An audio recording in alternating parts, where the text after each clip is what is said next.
Hi friends, வணக்கம் welcome back to my channel. இன்னைக்கு வீடியோல ஃபர்ஸ்ட் டிப் என்ன அப்படினு பார்க்கலாம். ரொம்ப திக்கான கெட்டியான தயிர் வந்து நமக்கு ஹோட்டல் ஸ்டைல்லலாம் நமக்கு கிடைக்கும்ல. அந்த மாதிரி தயிர் வந்து நம்ம வீட்ல எப்படி போடுறது அப்படிங்கறத பார்க்க போறோம். இப்போ இதுக்கு பாத்தீங்க அப்படினா full cream milk வந்து ஆரோக்கியாது நான் வந்து 1/2 லிட்டர் எடுத்துர்க்கேன். இப்போ இது வந்து கொஞ்சம் கூட நம்ம தண்ணி சேர்க்காம இந்த மாதிரி ஒரு பாத்திரத்துல மாத்திக்கலாம். இப்போ அடுப்புல வச்சு நான் காய்ச்ச ஆரம்பிச்சிருக்கேன். இப்போ வந்து பாத்தீங்க அப்படினா நல்லா கொதிச்சு நல்லா நுர பொங்கி வருது. இந்த டைம்ல அடுப்பை வந்து நல்லா சிம்ல வச்சுட்டு இந்த மாதிரி காய்ச்சி கொடுத்துருங்க. அந்த மேலே வந்து பார்த்தீங்கன்னா ஆடை சேரும். அந்த ஆடை எல்லாத்தையுமே வந்து எடுத்து விட்டுட்டு நல்லா அந்த மாதிரி காய்ச்சி கொடுத்துருங்க. இப்போ நம்ம வந்து ஸ்டவ் ஆஃப் பண்ணிடலாம். இந்த பால் வந்து நமக்கு கொஞ்சம் கை பொறுக்கிற சுடு வரைக்கும் வரணும். இப்போ இந்த பாலை வந்து நம்ம எதுவும் விழுந்துராம ஒரு மூடி போட்டு மூடி வைக்கணும் அப்படின்னு நினைக்கும்போது அந்த பால் மூடுற அந்த மேலே பிளேட் இருக்குல்ல அதில் வந்து தண்ணி பட்டு உள்ளுக்குள்ளே வந்து தண்ணி சேர ஆரம்பிக்கும் பாலுக்குள்ளே. ஸோ அதை அவாய்ட் பண்ணுறதுக்காக நீங்கள் துணி காய போடுற கிளிப்பு இருக்குல்ல அது வந்து யூஸ் பண்ணிக்கோங்க. இந்த மாதிரி பிளேட்டில் வந்து ஒரு 3 கிளிப்பு நான் எடுத்திருக்கேன். இப்போ இதை வந்து மூடி மாதிரி நம்ம யூஸ் பண்ணிக்கலாம். இந்த மாதிரி காற்று போகிறதுனால நமக்கு வந்து அந்த மூடிக்குள்ளே வந்து தண்ணி சேராது. ஆனால் வந்து பார்த்திங்கன்னா பால் வந்து நல்லா நமக்கு ஆறி வந்துடும். இந்த டிப் ஆல்ரெடி நம்ம சேனலில் நான் ஷேர் பண்ணியிருக்கேன். ஸோ கண்டிப்பாக உங்களுக்கு தெரியாது அப்படின்னா இதுக்கு மேலே ட்ரை பண்ணி பாருங்கள். இப்போ வந்து பார்த்திங்கன்னா இந்த மாதிரி ஒரு மண் பாத்திரம் நான் எடுத்திருக்கேன். இந்த மண் சட்டியில் தான் நம்ம இன்றைக்கி தயிர் போட போகிறோம். பார்த்திங்கன்னா நான் அந்த மாதிரி ஒரு பாக்கெட் தயிர் தான் எடுத்திருக்கேன். இந்த பாக்கெட் தயிர் வந்து ஃப்ரெஷ்ஷான தயிர் தான். ஸோ மதியானம் லஞ்சுக்காக வாங்கினது. ஸோ கொஞ்சமாக நான் வந்து தயிர் சேர்க்கறதுக்காக வந்து ஒரு தயிருக்காக வச்சுருந்தேன். இப்போ இந்த பாத்திரத்துக்குள்ளே வந்து உங்களுக்கு தேவையான அளவுக்கு ஒரு 2லேருந்து 3 ஸ்பூன் கூட நீங்கள் வந்து தயிர் சேர்த்துக்கலாம். கொஞ்சம் புளிப்பு இல்லாத தயிராக பார்த்து சேர்த்துக்கோங்க. நான் இன்றைக்கி பார்த்திங்கன்னா ஆடையோடு தான் சேர்க்குறேன். எனக்கு வந்து ஆடையோட தயிர் வந்து போடுறது ரொம்ப பிடிக்கும். இந்த தயிரில் அந்த ஆடை மிக்ஸ் ஆகி நல்லா டேஸ்ட்டாக இருக்கும். இப்போ இதை வந்து நல்லா கலந்து கொடுத்துருங்க. கலந்து கொடுத்துட்டு இதை ஒரு 4லேருந்து 5 மணி நேரத்துக்கு இதை டிஸ்டர்ப் பண்ணாமல் ஒரு ஓரமாக நம்ம வந்து வச்சிடலாம். நீங்கள் நைட்டு இது வந்து உர ஊற்றி வைக்கிறதா இருந்தால் காலைல நீங்கள் வந்து சாப்பாட்டுக்கு யூஸ் பண்ணிக்கலாம். இல்லை மதியானம் லஞ்சுக்கு பண்ணுறீங்க அப்படின்னா காலையில் நீங்கள் குழந்தைங்களுக்கு டிஃபன் வந்து பேக் பண்ணுவீங்களா அந்த டைம்லேயே நீங்கள் வந்து பண்ணி வச்சிட்டிங்கன்னா உங்கள் மதியானம் லஞ்சுக்கு உங்களுக்கு கரெக்டாக வந்து செட் ஆகி வந்திருக்கும். இப்போ பாருங்கள் பாத்திரத்தில் வந்து தயிர் சுத்தமாக தண்ணியே இல்லை, நல்ல திக்காக கட்டியாக வந்திருக்கு. இப்போ மண் பாத்திரத்தில் நம்ம தயிர் போடும்போது என்னாகும் அப்படின்னா அந்த பாலில் இருக்கிற கொஞ்சம் நஞ்ச தண்ணி கூட உங்களுக்கு வந்து ஃபுல்லாகவே அந்த மண் சட்டி அப்சர்வ் பண்ணிக்கும். அதே நேரத்தில் உங்களுக்கு வந்து தயிர் நல்ல டேஸ்ட்டாக நல்ல வாசமாக இருக்கும். அதே மாதிரி சீக்கிரத்தில் புளிப்பும் ஏறாது. உங்களுக்கு பார்க்கும்போது தெரியும் நல்ல கட்டியாக இருக்குது. முடிஞ்ச வரைக்குமே எப்போவுமே மண் பாத்திரம் யூஸ் பண்ணி சமைக்கிறதுக்கு ட்ரை பண்ணுங்கள். ஏன்னா மண் பாத்திரத்தில் சமைக்கிறது உடம்புக்கு ரொம்பவே ஆரோக்கியமாக இருக்கும். அதே சமயத்தில் இந்த மாதிரி தயிர் வந்து நீங்கள் போடுறீங்க அப்படின்னா சீக்கிரம் புளிச்சு போகாமல் இருக்கிறதுக்காகவும் நீங்கள் வந்து இந்த டிப்பை ட்ரை பண்ணலாம். ஸோ செஞ்சு பார்த்துட்டு கமெண்ட்டில் சொல்லுங்கள். இப்போ நம்ம செகண்ட் டிப் என்ன அப்படின்னு பார்க்கலாம். இந்த மாதிரி கோதுமை மாவு வந்து எடுத்திருக்கேன். தேவையான அளவு கொஞ்சமாக உப்பு சேர்த்துருக்கேன். இப்போ இந்த மாவு வந்து கலந்து கொடுத்துட்டு கொஞ்சம் கொஞ்சமாக தண்ணி சேர்த்து நல்லா சப்பாத்தி மாவோட பதத்துக்கு பசைஞ்சுக்கோங்க. மாவு வந்து பார்த்திங்கன்னா ரொம்ப சாஃப்டாக இருக்கக்கூடாது, கொஞ்சம் ஹார்டாக தான் இருக்கணும். நம்ம இது வந்து இப்போ பூரிக்காக தான் அந்த மாவு வந்து ரெடி பண்ணுறோம். இந்த மாதிரி பிசைஞ்சு கொடுத்ததுக்கப்புறமா நம்ம நார்மலாக சப்பாத்திக்கு ஒரு உருண்டை மாவு எந்த அளவுக்கு எடுப்போமோ அந்தளவுக்கு ஒரு உருண்டை எடுத்துக்கோங்க. அந்த உருண்டையில் வந்து 2ஆக பண்ணிக்கலாம். ஸோ 2 போர்ஷனாக வந்து எடுத்துக்கிட்டோம் அப்படின்னா நமக்கு ஒரு போர்ஷன் வந்து நம்ம பண்ணுற பூரியோட அளவுக்கு வந்து கரெக்டான அளவாக இருக்கும். இப்போ இந்த மாவை வந்து நம்ம எப்படி பூரிக்கு தேய்க்கலாம் அப்படிங்கிறத தான் பார்க்க போகிறோம். முக்கியமாக நம்ம வந்து பூரிக்கு மாவு தேய்க்கும் போது என்ன விஷயம் கவனிக்கணும் அப்படின்னா நடுவில் வந்து நல்ல மொத்தமாக இருக்கணும். அந்த ரவுண்டாக வருது பார்த்திங்களா, அந்த சைடு முனைகள்லாம் வந்து பார்த்திங்கன்னா நல்லா நைஸாக இருக்கணும், மெல்லிஸாக இருக்கணும். அதே மாதிரி நடுவில் வந்து கொஞ்சம் மாவு மேடாக இருக்கிற மாதிரி பார்த்து தேய்ச்சிக்கோங்க. இப்போ இந்த மாதிரி பூரிக்கு வந்து நம்ம மாவு தேய்க்கும் போது நம்மளோட பூரி வந்து ஷேப் கரெக்டாக வரல அப்படின்னும் போது நம்ம ஏதாவது டிஃபன் பாக்ஸ் வந்து யூஸ் பண்ணி மாவை வந்து ரவுண்ட் ஷேப்பில் கட் பண்ணி எடுத்துக்கலாம். இந்த டிப்பு வந்து பார்த்திங்கன்னா பிகினர்ஸ்க்கு ரொம்ப யூஸ்ஃபுல்லாக இருக்கும். பூரி வந்து ரவுண்ட் ஷேப்பில் தேய்க்கிறதுக்கு சரியாக வரல அப்படின்னும் போது நீங்கள் இந்த மாதிரி ட்ரை பண்ணிக்கலாம்.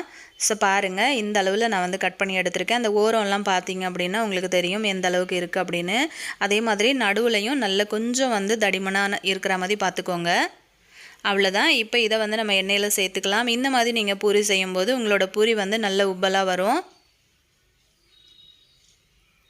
ரொம்ப நேரம் ஆனாலும் உங்களுக்கு வந்து நல்ல சாஃப்டாகவே இருக்கும், காஞ்சும் போகாது சீக்கிரத்தில். மாவு வந்து நீங்கள் ரொம்ப மெல்லியஸாக தேய்ச்சிட்டிங்க அப்படின்னா உங்களுக்கு சீக்கிரத்தில் மாவு காஞ்சு போயிடும். அதாவது பூரி நீங்கள் ரெடி பண்ணதுக்கப்புறம் காஞ்சிரும்.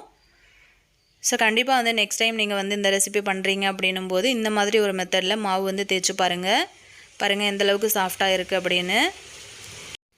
இந்த டிப்பையும் வந்து ட்ரை பண்ணி பாருங்கள். கண்டிப்பாக உங்களோட பூரியும் வந்து நல்ல உப்பலாக வரும். இப்போ நம்ம அடுத்த டிப் என்ன அப்படின்னு பார்க்கலாம். இந்த மாதிரி ஹைட்ரோக்ளோரிக் ஆசிட் வந்து நான் சூப்பர் மார்க்கெட்டில் வாங்கியிருந்தேன். இது எதுக்கு வாங்கினேன் அப்படின்னா, அந்த உப்பு தண்ணி கரை வந்து ரொம்ப ஸ்ட்ராங்காக பிடிச்சிட்டு இருக்குல்ல, அதை வந்து க்ளீன் பண்ணுறதுக்காக தான் வாங்கினேன். இது வந்து பார்த்திங்கன்னா முக்கால்வாசி நம்ம வந்து பாத்ரூமில் கூட யூஸ் பண்ணிக்கிற மாதிரி தான் போட்டிருக்காங்க. ஸோ நான் இதை எங்கே யூஸ் பண்ண போகிறேன் அப்படின்னு பார்த்தீங்கன்னா, என்னோட சிங்க் ஏரியாவில், அதாவது சிங்க்குக்கு கீழே அந்த பைப்பு போகும் பார்த்தீங்களா, அதில் வந்து கீழே ரொம்ப கரையாக ரொம்ப அசிங்கமாக இருந்தது. இந்த வீட்டுக்கு வரும்போதே நான் நிறைய வாட்டி அதை தேய்ச்சி கழுவி பார்த்தேன், சுத்தமாக போகவே இல்லை. ஸோ இதுக்கு வந்து ஆசிட் போட்டு தான் க்ளீன் பண்ணணும் அப்படின்னு தான் சொன்னாங்க. ஸோ நம்ம வந்து இந்த ஆசிட் போட்டு க்ளீன் பண்ணி பார்க்கலாம். இது வந்து நம்ம நார்மலாக பாத்ரூம் க்ளீன் பண்ணுற ஆசிட் தான். ஸோ அது வந்து பார்த்திங்கன்னா இந்த இடத்துல ஈரம் இல்லாமல் கொஞ்சம் ட்ரை பண்ணிவிட்டு இந்த மாதிரி போட்டு விட்டுருங்க. கையில் கண்டிப்பாக க்ளவுஸ் போட்டுக்கோங்க. இது கொஞ்சம் ஒரு மாதிரி நெடியாக இருக்கும். போட்டு விட்டுட்டு இது கொஞ்சம் நேரம் ஊறுற வரைக்கும் நீங்கள் கொஞ்சம் நேரம் வெளியே இருக்கணும். ஸோ அந்த மாதிரி பண்ணும்போது இது சீக்கிரமாக அந்த கரை எல்லாத்தையும் ரிமூவ் பண்ணிவிட்டு வந்துடும். ஸோ நான் பார்த்திங்கன்னா ஒரு அரை மணி நேரம் தான் டைம் கொடுத்தேன் இதுக்கு. அதுக்கப்புறமா அந்த மாதிரி ஒரு ப்ரஷ் வச்சு தேய்க்க ஆரம்பித்தேன். இந்த மாதிரி தேய்க்கும் போது என்னாச்சு அப்படின்னா, ஓரளவுக்கு வந்து கரை எனக்கு ரிமூவ் ஆகி போயிருந்தது. ஸோ ரொம்ப அதிகமாக பிடிச்சிட்டு இருந்தது இந்த கரை. என்ன தான் நான் போட்டு ட்ரை பண்ணி தேய்ச்சாலுமே வந்து போகவே இல்லை. நல்லா ஸ்ட்ராங்காக வந்து அழுத்தம் கொடுத்து தேய்ங்க. இந்த ப்ரஷ் நான் எடுத்துருக்கிற ப்ரஷ்லாம் அது அந்தளவுக்கு என்னால் தேய்க்க முடியலை. நல்லா அந்த ஸ்டீல் நாரில் கொடுத்துருப்பாங்க பாருங்கள், அந்த மாதிரி ஏதாவது ப்ரஷ் வச்சு நம்ம தேய்ச்சோம் அப்படின்னா நல்லா போகும் அப்படின்னு நினைக்கிறேன். ஸோ நான் வந்து ஒரு தடவை கழுவினதுக்கப்புறமா 2வது தடவையும் இந்த மாதிரி வந்து ஊற்றி விட்டுட்டு கொஞ்சம் நேரம் அதை ஊற விட்டுட்டேன். அதுக்கப்புறம் வந்து பார்த்திங்கன்னா பக்கத்தில் இருந்த ஷெல்ஃபுக்கு கீழேயும் இந்த மாதிரி கரை அதிகமாக பிடிச்சிருந்தது. ஸோ அதையும் வந்து ஈஸியாக க்ளீன் பண்ணிவிட்டேன். எனக்கு அது ரொம்ப ஈஸியாக போயிடுச்சு. இந்த ஆசிட் வந்து நான் ஊற்றி கழுவும் போது என்னாச்சு அப்படின்னா, இந்த தரை வந்து பார்த்திங்கன்னா மொசைக்கு. ஸோ அந்த ஆசிட் ஊற்றி கழுவுன இடத்துல கொஞ்சம் சொரப்பாக தான் இருந்தது. ஸோ நீங்கள் வந்து டைல்ஸில் ட்ரை பண்ணுறீங்க அப்படின்னா ஒன்ஸ் வந்து எங்கேயாவது ஒரு இடத்துல செக் பண்ணிக்கோங்க. அந்த டைல்ஸோட ஷைனிங் வந்து போகுதா, இல்லை கலர் வந்து சேஞ்ச் ஆகுதா அப்படிங்கிறத ஒரு தடவை நீங்கள் செக் பண்ணிவிட்டு அதுக்கப்புறமா தாராளமாக ட்ரை பண்ணலாம் நீங்கள். ஸோ பாருங்கள், நான் இந்தளவுக்கு தேய்ச்சதுக்கப்புறமா இந்தளவுக்கு எனக்கு ரிசல்ட் கிடச்சிது. இதுவே நான் இன்னொரு தடவை வந்து நான் போட்டு க்ளீன் பண்ணேன் அப்படின்னா எனக்கு சுத்தமாகவே வந்து போயிடும். ஸோ அதனால தான் உங்ககிட்ட ஷேர் பண்ணேன். நிறைய பேர் வந்து உப்பு தண்ணி கரை இருக்குது, இந்த மாதிரி என்ன பண்ணலாம் அப்படின்னு சொல்லிட்டு கேட்குறீங்க. ஸோ உங்களுக்கு வந்து இந்த டிப்பு ரொம்ப யூஸ்ஃபுல்லாக இருக்கும்னு நினைக்கிறேன். இந்த டிப்பு பிடிச்சிருந்தது அப்படின்னா உங்கள் ஃப்ரெண்ட்ஸ் அண்ட் ஃபேமிலி மெம்பர்ஸ்க்கு ஒரு ஷேராவது கொடுங்க. இப்போ நம்ம அடுத்த டிப் என்ன அப்படின்னு பார்க்கலாம். இந்த ஒரே ஒரு பொடி மட்டும் நீங்கள் வீட்டில் ரெடி பண்ணி வச்சுக்கிட்டீங்க அப்படின்னா உங்களுக்கு 1 வருஷம் ஆனாலும் இந்த பொடி வந்து கெட்டே போகாது. ஸோ வெளியிலே நீங்கள் ஃப்ரிட்ஜில் வச்சுருந்தாலும் உங்களுக்கு கெட்டு போகாது. இதுவே நீங்கள் வெளியில் வச்சுருந்தாலும் இன்னுமே நல்லா தான் இருக்கும். எப்படி வேணாலும் நீங்கள் வந்து ஸ்டோர் பண்ணி இதை யூஸ் பண்ணிக்க முடியும். ஆல்ரெடி நம்ம சேனலில் இந்த ரெசிபி பவுடர் வந்து நான் ஷேர் பண்ணியிருக்கேன்.